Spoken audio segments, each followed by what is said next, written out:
Inilah tamak aku kan, sekali beli bag tool kan. So hari ni aku beli 5 saiz semua sekali.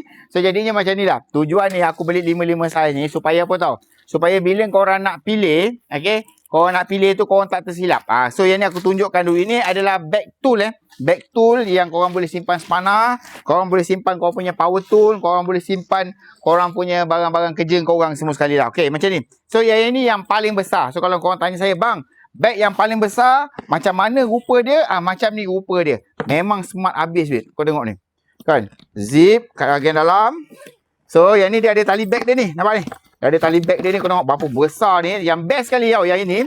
Tapak dia plastik. Tapak dia plastik. So, jadinya tak ada masalah pun. So, yang ini gantung kat sini. Nampak? Ini dalam dia macam ni. Dalam ni ada poket-poket lagi. Ni ada poket satu sini. Poket ni ada 3 poket kiri dengan kanan. Ada poket. So memang besar. Kalau tengok ni mozaik ni 2 kaki Mozaik ni 2 kaki, bila aku letak kat sini nampak penuh satu mozaik. So yang ini yang paling besar.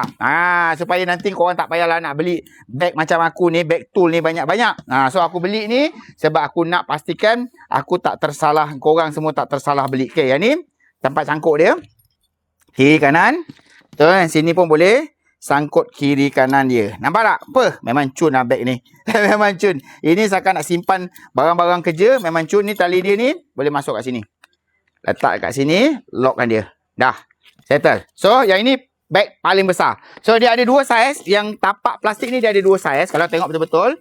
Yang ini yang kecil sikit. Yang ni tapak plastik juga. Nampak? Saiz dia kecil sikit. Depan ni pun sama, tak ada perubahan. Dia punya design semua sama. Ada poket dekat depan. Okey, dekat dalam ada poket juga. Yang ini kecil punya. Tengok saya buka yang kecil pula. Tapi yang kecil ni sesuai lah untuk korang simpan tool nampak dalam. Sama juga, ada 6 poket kiri kanan apa semua. Ini adalah saiz yang medium. Okey, yang sedang. Okey, yang ni yang paling besar. Saya buka yang paling besar untuk korang nampak perbezaan dia. Harga tak mahal kan? Kau boleh tengok dekat dalam beg kuning. Saya letakkan dekat dalam beg kuning semua sekali. Bag tool ni. Ini memang penting lah. Kan? Kalau kau buat kerja-kerja repair, korang kena ada bag. Nampak? So, yang ni yang besar. Yang ni yang medium. Okay? Dia tak nak tegak lah. Saya nak kasih dia tegak. Supaya korang boleh nampak kemas cantiknya bag ni kan. Okay, ni yang besar. Ni yang medium. So, yang ini, yang nombor 3 punya. Yang ini nombor 3.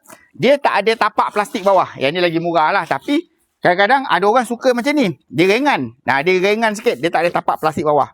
Nampak? Bawah tak ada tapak plastik. Tapi design stay lagi sama. Rupa paras stay juga sama. Cuma ada kurang sikit lah. Kurang apa tau? Kurang dia, dekat dia punya handle ni, dia tak ada lock macam ni. Ni dia ada lock dekat sini. So jadi kalau kita nak angkat berat tu dia selesa sikit. Tapi okey je pada saya, okey je. So yang ni saiz yang nombor 3. Boleh nampak So, jadinya jangan salah pilih. Jangan tersalah beli. So, yang ni yang saiz nombor 3.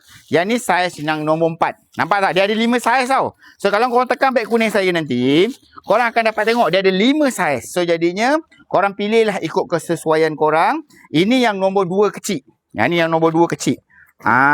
Ini kalau nak masuk dalam toolbox motor pun lepas ni rasanya nombor 2 kecil ni. So, ini nombor 2 kecil.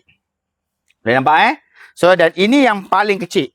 Yang ni best. Yang ni best. Paling kecil. Senang. Yang ni nak simpan screwdriver. Nak buat troubleshoot. Pakai bag ni. So, kenapa saya beli 5 bag ni? Tujuan dia, saya nak pecahkan semua tool-tool saya. Yang sederhana kecil ni, saya nak simpan saya punya macam multimeter, clamp meter, mega tester. Saya nak macam tu. Yang ini, saya nak buat untuk bag troubleshoot. So, kalau saya nak letak test pen ke, nak letak barang-barang yang kecil-kecil, saya pakai yang paling kecil. Yang kedua, yang besar-besar ni, saya nak simpankan macam power tool saya. Saya nak simpan grinder, saya nak simpan cordless, semua boleh. Nampak tak? Saiz dia. Cun kan? So, sekarang ni, kau nampak tak dia ada berapa banyak saiz dia ni? Okay. So, yang ini semua ni, saya letakkan kat dalam beg kuning. Kau tengok kat dalam beg kuning saya, so, korang dah tahu dah. Yang paling kecil tu besar yang macam ni. Yang sederhana nombor 2 kecil besar yang macam ni. Nombor 3 besar yang macam ni. Nombor 4 besar yang macam ni. Dan nombor 5 besar yang macam ni.